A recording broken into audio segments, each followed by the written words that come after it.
Well, you know what they say, when the going gets tough, the tough get going. And one Colorado Springs woman is the epitome of tough. After 2 decades as a military spouse, then her husband's devastating diagnosis, she dug deep and she gave her family a beautiful gift.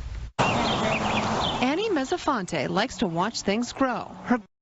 You check the cucumbers too? Her chickens, her 2 teenage daughters. Since he was in the military serving, it was kind of an obvious choice for me to stay home, and so I did. Annie married Joe after her junior year of high school. He enlisted in the Army and left for Korea 2 weeks later. Dedicated your life for him, and I would never change that.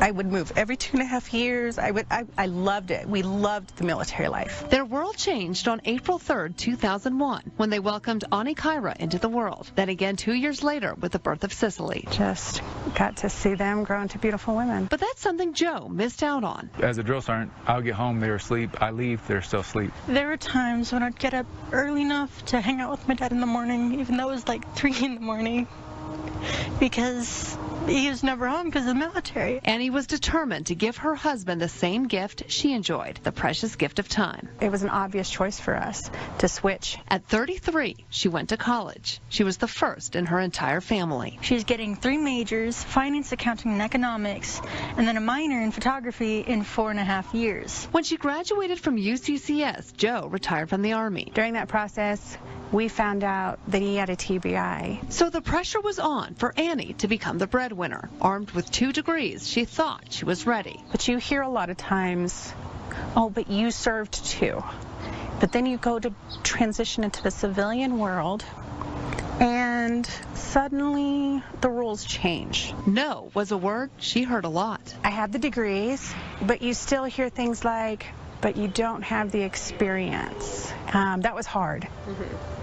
It was hard. So she went to Goodwill and joined the Lift Training Epicenter, getting hands-on experience in IT. She started networking. One of my connections led me to the position that I'm in now. That position, a client associate at Merrill Lynch.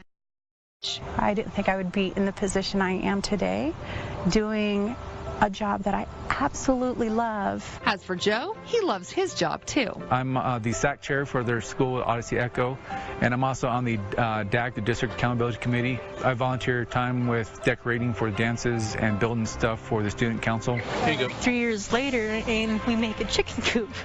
We have the time to make a chicken coop and plant a garden. And she planted a seed in her daughter's minds. She just kept pushing. Even if she was exhausted, she kept pushing. A seed that will only grow in strong women who've learned how to weather the storm. Now, if Annie's story hits close to home, she urges you to lean on others. No, you don't have to do it alone, and there's a lot of people in this community eager to help. Good advice for sure. Now, that includes Goodwill. We have a link for the Lift Training Epicenter on our website, fox21news.com. Hey, sports is coming up next. Stick with us.